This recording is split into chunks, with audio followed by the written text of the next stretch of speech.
Welcome to Philippine, Canadian, and PAR's Daily News Roundup, brought to you by CanadianandPAR.net, your only Filipino-Canadian daily news portal. I'm Rowan Akio, and here are stories making headlines today.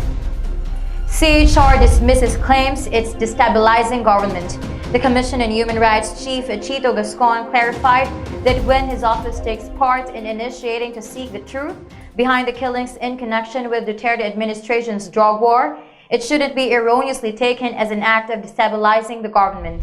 In a speech at a forum organized by the Constitutional Fiscal Autonomy Group, Gascon said that there is no truth in what the detractors of CHR are saying about the constitutional body. Quote, "We're not in the field of politics, we're not in the field of destabilization, we're into rule of law, we're into justice," unquote, Gascon said. Quote, "Our call to all is just to do what is right according to the law and our constitution," unquote, he added. House Committee okays resolution seeking to double police and military salary.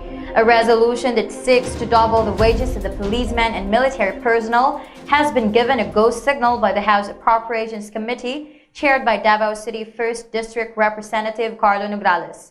Nograles said the lower chamber is set to approve the House Joint Resolution number 18, authorizing the increase in base pay of military and uniformed personnel in the government, and for other purposes, and will be immediately transmitted to the Senate for its approval. Counted in the increase of salary are those holding the positions of Police Officer 1 in the Philippine National Police, Private and Department of National Defense, as well as their equivalent ranks in the Bureau of Jail Management and Penology, Bureau of Fire Protection, Philippine Public Safety College, Philippine Coast Guard, and National Mapping and Resource Information Authority.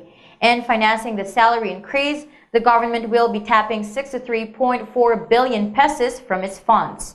This is expected to take effect by January 2018, as both houses of the Congress will work on it before Christmas break. Pope demands rights for all in Myanmar amidst Rohingya.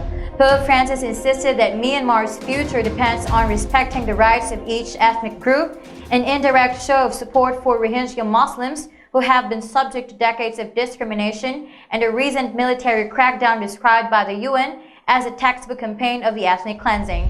Francis didn't cite the crackdown or even utter the contested word Rohingya in a speech to Myanmar's civilian leader Aung San Suu Kyi and other authorities and diplomats in the capital. But he lamented how Myanmar's people have suffered and continue to suffer from civil conflict and hostilities, and insisted that everyone who calls Myanmar home deserves to have their basic human rights and dignity guaranteed. In his most anticipated speech of his week-long trip to Myanmar and Bangladesh, Francis expressed support for Suu Kyi's efforts to bring about reconciliation among different groups after decades of military dictatorship. And he insisted that religious differences in the majority Buddhist country must never be a cause for division or distrust. Quote, "The future of Myanmar must be peace, a peace based on respect for the dignity and rights of each member of society, respect for each ethnic group and its identity, respect for the rule of law, and respect for a democratic order that enables each individual and every group, non-excluded, to offer its legitimate contribution to the common good," unquote, he said. That wraps up our news here on PZI Daily News Roundup. Thank you for joining us. For more news stories, visit our website at www.canadianandpar.net.